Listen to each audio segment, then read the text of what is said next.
अरे पिंकू के बारे में मत बोलिए, क्योंकि लाइव है, कुछ बोल देंगे तो उल्टा सी लाइव है, लाइव में हम नहीं कुछ कहना चाहते हैं। अगर जो फ़ोन पे होता तो आपको बताते, आप वहाँ पे हैं,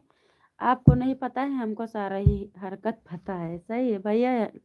लाइव है, लाइव में मत ऐसा कहिए, नहीं तो हम लाइव से हट के अगर जो फ़ोन उन पे अगर फ़ोन ऑन करते तो ना हम सब कुछ बताते हैं, क्योंकि हमें पता है आप लोग छिपा लोगे। आप लोग के दीदी हैं, फूफा हैं, मौसी मौसी कोई भी हैं, हम नहीं छिपाएंगे, क्योंकि हम लोग बदनाम होते हैं। हम लोग को इतना ही बोल रहे हैं, हम लोग को इतना दिए हैं तो हम लोग नहीं रखें। अगर जो आप लोग का रखे होते हैं ना भैया,